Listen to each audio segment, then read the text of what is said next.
the 70-minute YouTube video that Polite did. And see, I particularly didn't appreciate him doing it because I never spoke bad against this guy. I never spoke against him.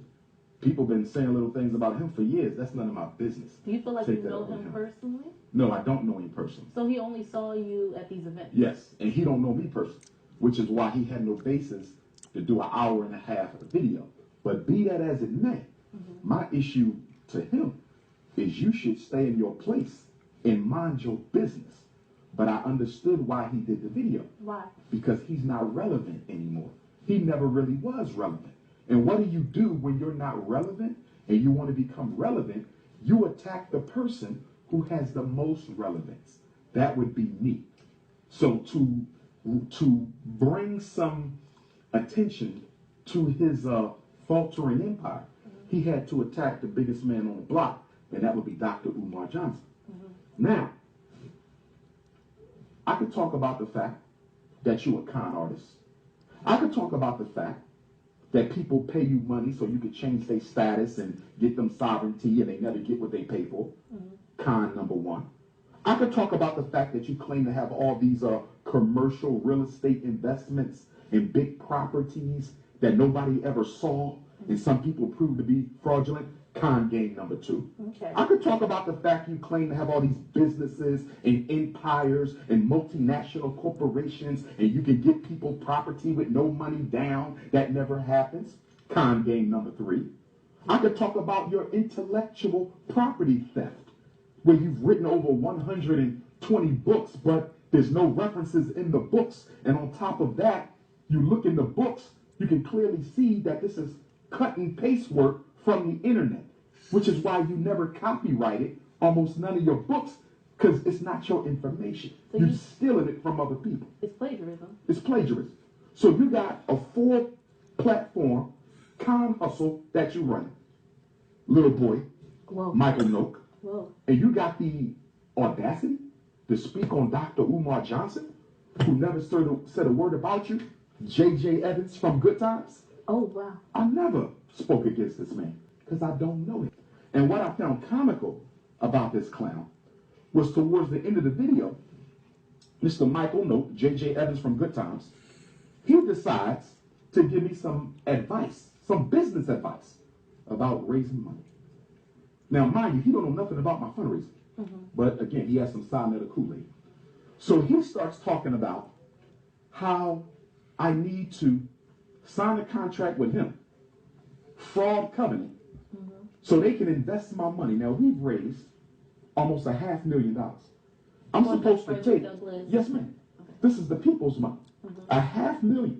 I'm supposed to take $500,000 of the people's money and give it to this jack of all trades who read a couple books at the public library so he can raise my, are you crazy, boy?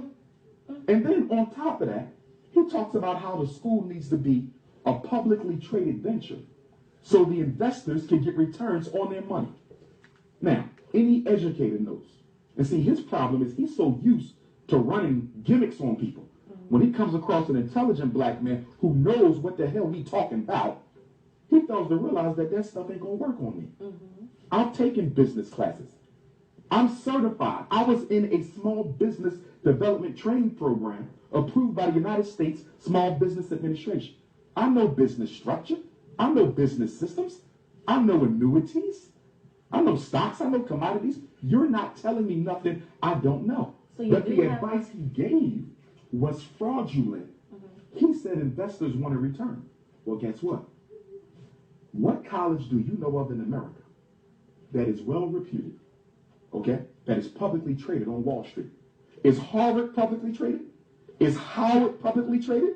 Is Princeton publicly traded? Is Spelman publicly traded? Is Clark? Is Morehouse? None of America's, and there's thousands, most of America's colleges and grade schools are not publicly traded. Do you know why?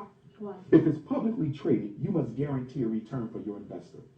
That means your tuition has to be higher, which is why a lot of for-profit enterprises, they go into bankruptcy. You do have a few for-profit grade schools, and you have a few for-profit colleges, but they don't do well because people can't afford to go.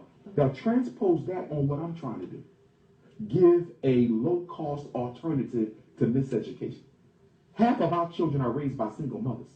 How can I charge them extra to make sure our investors get a return on their money? When you invest in FDMG, you don't invest to get a financial return. You invest to get a spiritual return, a people's return, in seeing that these children grow up, make something of themselves, and then what?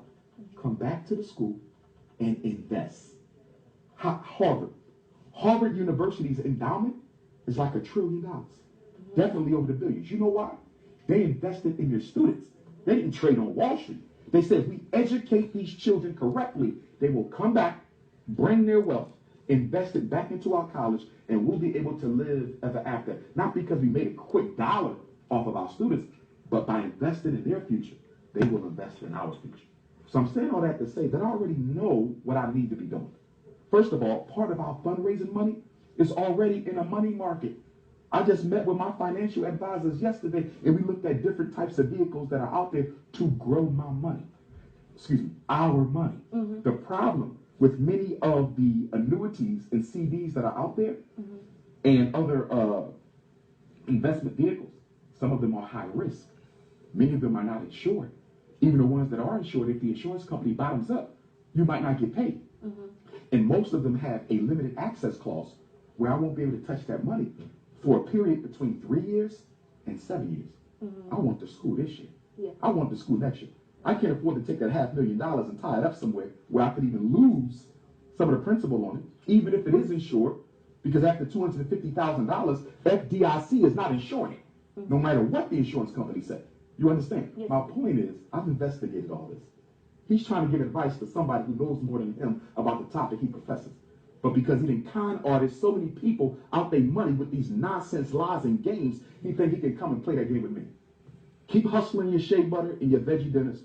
Mind your business. Keep my name out your mouth. Okay? I don't desire no issues with these brothers. But they need to understand that stay in your lane, I'm going to stay in my lane. I don't mention polite name, J.J. Evans. I don't talk about you, Michael North. I don't talk about Sinetta. I don't discuss none of these students. They irrelevant to me. Why do I need to bring up Sinetta name? Why do I need to bring up polite? Y'all not on my level. Y'all nobody that's important in my life. But they have to bring me up because I'm the one sitting at that throne right now. And because he wants that, you understand? He wants to attack me, and he thinks by attacking me, he makes himself look better. It's not going to work. Pan-Africanism and economics, that's not your platform, fam. But I don't have a problem with them speaking on it. Okay? But they simply need to understand that my life is my life, your life is your life. Don't let yours interfere with mine. Okay, so when you say that they're attacking you for the crowdfunding and stuff like that, what is your response to just the crowdfunding? Well, with the crowdfunding thing, there's a few things we can do to rectify the whole situation. One of them is to understand that none of the money that has been accrued has been spent. Okay. None of it. So if they say he's spending the money, where is the transactions proving that I've spent? Anytime there's an expense that needs to be paid, I pay it. The lawyer's expense, I pay it. The travel expenses to go down to St. Paul's and investigate, I pay that. I had to get the title for the school researched, I pay that. So I don't touch the fundraiser money. Even when I go to Rochester, New York, I'm not going to touch the fundraiser money. Okay. You understand? Yes, I understand. Well, we're going to take one break. Just listen.